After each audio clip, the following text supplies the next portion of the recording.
झारखंड वासियों को यह संदेश देना चाहेंगे। आज जब गिरिडीह की बात याद आती है तो 1980-85 का वह दौर याद आता है जब झारखंड के पितामह विनोद बिहारी महतो को गिरिडीह की जेल में कैद किया गया था। आज वो लम्हा आज भी याद आता है और आज भी हम अपने ताकत से, अपनी हिम्मत से, अपनी एकजुटता से प्रशासन को बताते आते हैं कि आप लाख तानाशाही का परिचय दे, आप लाख हमारे हक अधिकार के बीच आकर खड़े हो जाए। जब इस मिट्टी के किसी वीर ने चाहा है कि झारखंड के लोगों को उनका हक अधिकार दिलाना है तो याद रखिएगा वो विनोद बाबू का दौर था जब इसी गिरिडीह के जेल में पहली बार झारखंड के इतिहास में नारा लगा था कि जेल का ताला टूटेगा, विनोद बिहारी छूटेगा। और आनंद फानन में तत्कालीन एसपी महोदय को विनोद बिहारी महतो को दूसरे जेल में शिफ्ट करना पड़ा। वो दौर था गुरुजी दिसम गुरु शिबू सोरेन का, वो दौर था कॉमरेड ए.के. रॉय का। यानी असंख्य बलिदान, असंख्य संघर्ष के बाद हमारे पूर्वजों ने, हमारे वीरों ने इस राज्य को अलग किया। लेकिन आज 24 साल के बाद हम एक बार रुक जाते हैं, एक बार हम अपने आप को रोकते हैं और गांव की पगडंडियों में, खेत खलिहानों में, फैक्ट्री में काम कर रहे मजदूरों के बीच जाकर, फुटबॉल के मैदान में फुटबॉल खेल रहे बच्चों के बीच जाकर, चाय की गुमटी में बैठकर, पान की दुकान में बैठकर आज अगर एक बार चर्चा करके देखिए कि झारखंड अलग राज करने का मकसद पूरा हुआ है या नहीं। एक बार हम रुककर अपने आप को थाम कर बस एक सवाल करें कि झारखंड अलग राज करने का जो उद्देश्य था वह उद्देश्य पूरा हुआ है कि नहीं हुआ है। आज इस भीड़ से उत्तर जानना चाहते हैं, क्या अलग झारखंड राज करने का जो उद्देश्य था वह पूरा हुआ है? हाँ या ना? हाँ या ना? आज हर एक गांव की गली से, खेत के चौपाल से यही आवाज आती है, खेतों की पगडंडियों से, गांव के चौपाल से कि झारखंड राज हमने जो सोच कर लिया था आज वो कोसों दूर है हमसे।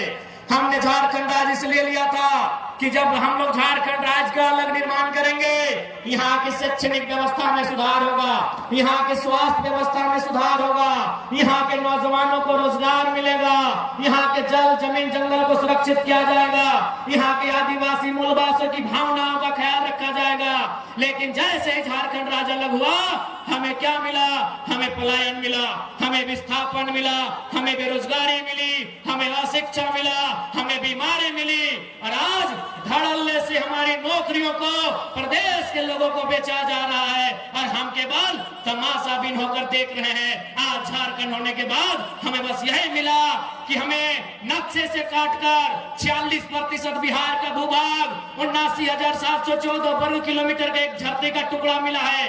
लेकिन आज हक अधिकार की बात करें तो आप गिरिडीह से लेकर गढ़वा चले जाएं, सिंगू से लेकर आप साहेबगंज चले जाएं, आपको यही मिलेगा कि आज भी झारखंड के लोगों का दमन किया जा रहा है, आज भी झारखंड के लोगों का दोहन किया जा रहा है। ये बहुत शर्म की बात है, ये बहुत दुर्भाग्य की बात है। और चूंकि इस राज्य को बनाने में बहुत सारे वीरों ने बलिदान दिया है, आज विनोद बिहारी महतो हमारे बीच नहीं है, आज निर्मल महतो हमारे बीच नहीं है, आज कॉमरेड ए.के. रॉय हमारे बीच नहीं है, लेकिन आज दिसम गुरु शिबू सोरेन जिंदा है। आज वो अस्वस्थ हैं, लेकिन हम उनके स्वास्थ्य की कामना करते हुए उनसे एक सवाल पूछेंगे कि गुरुजी बताइए कि इसी दिन के लिए आपने झारखंड राज्य अलग लिया था, आपने झारखंड राज्य क्या केवल अपनी पुतोहू लोग को विधायक बनाने के लिए लिया था? इस बात के उत्तर दीजिएगा गुरुजी, यदि आपके कानों तक मेरी आवाज आ रही है तो। आज यही बगल में माननीय मुख्यमंत्री की अर्धांगिनी बैठी है जो गांडे की विधायक है, वो एक महिला विधायक है, इसलिए हम महिला पर विशेष टिप्पणी नहीं करेंगे, उन पर कोई छीटाकशी नहीं करेंगे। लेकिन वो मंचों पे आती है और अपने भाषणों में बार बार 1000 रुपए का जिक्र करती है कि हमने मैया सम्मान योजना दिया 1000। ऐसा लगता है उन्होंने हमें खैरात दिया है, हमें भीख दिया है। बड़ा दुर्भाग्य कि कोई 1000 रुपया देकर इस प्रकार से महिमा मंडन करता है। आज मैं माननीय मुख्यमंत्री, उनकी अर्धांगिनी, चूंकि दोनों सरकार में दोनों सम्मिलित हैं, मैं उन्हें साफ साफ कहूंगा 1000 नहीं, आप 500 रुपया दे के वोट ले जाइए, लेकिन हमारा एक शर्त होगा, आपके परिवार में 4 विधायक है, आप डिसाइड कर लीजिए एक को कौन रहेगा, 3 को इस्तीफा दीजिए, इस बार सारा वोट आपको। कौन इस्तीफा देगा? कल्पना मैडम इस्तीफा देंगे या बसंत सोरेन जी इस्तीफा देंगे या सीता मैडम इस्तीफा देंगे? हेमंत सोरेन जी बताइए। अरे वाह, यानी झारखंड के लोगों को आज भी आप लोग बोका समझ रहे हैं। आपने हमें क्या दिया? अभी हमें नहीं, हमारी माओ और बहनों को मैया सम्मान योजना आपने दिया। भैया लोग क्या झाल बजाएंगे? मैं बताइए, भैया लोग क्या झाल बजाएंगे माननीय मुख्यमंत्री महोदय? इसलिए आप बिल्कुल, आप 1000 रुपए में सारा वोट ले जाइए, लेकिन आप उत्तर दीजिए कि आपके परिवार में कौन 3 लोग हैं जो विधायकी से इस्तीफा देंगे? कौन 3 लोग इस्तीफा देंगे? या यदि आपकी मैडम अगर वो गांजे से विधायक रहेंगे तो मुख्यमंत्री महोदय आप बरहेट से मुख्यमंत्री के पद से इस्तीफा दीजिए। क्या एक परिवार के लिए झारखंड राज्य अलग बना था? क्या एक परिवार के लिए झारखंड राज्य अलग बना था? बताइएगा। नहीं ना। तो ये कौन सा ड्रामा है भाई? ये कौन सा महिमा मंडन है? आज हमारे राज्य में पलायन बढ़ रहा है, आज हमारे राज्य में बेरोजगारी का दर बढ़ रहा है, आज हमारे राज्य में अशिक्षा का दर बढ़ रहा है, आज हमारे राज्य में मजदूरों की संख्या प्रवासी के रूप में बढ़ रही है, और आप 1000 रुपए देकर हमें अगर बहलाने का कार्य करते हैं तो ये दुर्भाग्य की बात है। और विशेषकर झारखंड के युवाओं, आपको स्पष्ट कहना चाहेंगे, आज देख सकते हैं युवाओं का मकसद होता है कि बढ़िया से पढ़ाई लिखाई हो, अच्छा से कंपटीशन की तैयारी करें और झारखंड की नामधारी परीक्षाओं में बैठे। आज आपको मालूम है सीजीएल के साथ क्या हुआ? मालूम है आपको क्या हुआ सीजीएल के साथ? पेपर लीक का मामला। आज सीजीएल के साथ क्या हुआ? पेपर लीक का मामला। आप सोच के देखिए, सीजीएल की परीक्षा जिसका इंतजार 2015-16 से किया जा रहा था कि नहीं? 2015-16 से सीजीएल की परीक्षा का इंतजार किया जा रहा था। आज 2024 में 28 जनवरी 2024 को सीजीएल की परीक्षा होती है, लेकिन 2 घंटे बाद पुनः पता चलता है कि पेपर लीक हो चुका है। पुनः री एग्जाम लिया जाता है। एग्जाम कब लिया जाता है? 21-22 सितंबर को लिया जाता है। पुनः री एग्जाम में भी पता चल रहा है कि पेपर लीक किया जा चुका है।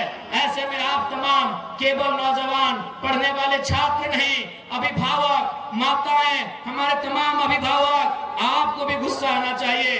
आपको भी गुस्सा आना चाहिए कि आपने इन सरकारों को क्यों चुना था। आपको मुख्यमंत्री के साढ़ू सुदीप सोनू से सवाल करना चाहिए कि आपको हमने सत्ता में क्यों बैठाया था? सीजीएल का पेपर लीक करने के लिए नहीं बैठाया था। आपको सवाल करना चाहिए। लेकिन आज बहुत दुर्भाग्य की बात है, हम और आप व्यस्त हैं, अपने रोजमर्रा की जिंदगी में व्यस्त हैं, हम अपने चाय की दुकान में व्यस्त हैं, हम अपने पान की दुकान में व्यस्त हैं, हम अपने दिनचर्या में व्यस्त हैं, हम अपने काम काज में व्यस्त हैं, हम अपने रोजगार में व्यस्त हैं। लेकिन आज यहाँ के राज्य के आपके बच्चों के भविष्य को लाखों रुपए में बेचा जा रहा है, और आपके कानों में अगर जू नहीं रेंग रही है तो याद रखिएगा, केवल सरकार दोषी नहीं है, आप और हम दोषी हैं इस राज्य की बर्बादी के लिए। इस बात को याद रखिएगा। और यदि आप आज याद नहीं रखते हैं, आज यदि आप में राजनीतिक सुचिता का संचार नहीं होता है, यदि आज आप में राजनीतिक चेतना जागृत नहीं होती है, तो आने वाली पीढ़ी आपसे सवाल करेगी, आपकी आने वाली पीढ़ी आपसे सवाल करेगी कि आपने क्यों सवाल नहीं किया? जिन लोगों को आपने सत्ता दिया था उन लोगों से सवाल क्यों नहीं किया? कौन जिम्मेदार होगा? सीजीएल की परीक्षा में धांधली का जिम्मेदार कौन होगा? पारा टीचर की जो समस्या है उसका जिम्मेदार कौन होगा? आंगनबाड़ी की सेविका धरने पर बैठी है, उनका जिम्मेदार कौन होगा? पूरे राज्य में लोग धरने पर बैठे हैं। आज ये सवाल उठता है कि अगर पूरे राज्य में लोग धरने पर बैठे हैं, इस राज्य में खुशहाल कौन लोग हैं? ये भी हमारे सोचने का सवाल है। और विशेषकर नौजवान साथियों, आपको बताना चाहेंगे, कभी भी आपका ध्यान उस ओर नहीं गया है। आपका ध्यान कभी उस ओर नहीं गया है। हमारा ध्यान नौकरियों की ओर जाता है। एक बहाली में अगर मान के चलिए जेपीएससी की बहाली आती है, 250 सीट होता है, 350 सीट होता है, 350 सीट होता है। लेकिन आपको मालूम है इस राज्य में इनकम का जगह कहाँ है? आपको अभी तक मालूम नहीं है, क्योंकि हमारा माइंड उतना डेवलपमेंट ही नहीं है, हमारे सोचने की शक्ति वहां तक गई ही नहीं है। अरे नौकरी वन टाइम अगर जेपीएससी निकालती है तो 250 सीट ज्यादा नहीं रहता है। लेकिन आपको मालूम है आपके गांव में, आपके पंचायत में, आपके प्रखंड में, आपके जिला में जो भी सरकारी मकान है, जो भी सरकारी भवन है, वहां केवल 2-4 अधिकारी सरकारी होते हैं, बाकी एजेंसियों को ठेका दिया जाता है, बाकी कॉन्ट्रेक्चुअल लेवल पे आधार पे होता है, बाकी टेंडरशिप के आधार पे होता है। आप जो पंचायत भवन देख रहे हैं, उस पंचायत भवन में जो खिड़की का रंग पेंट करने का जिम्मा एजेंसी को दिया जाता है।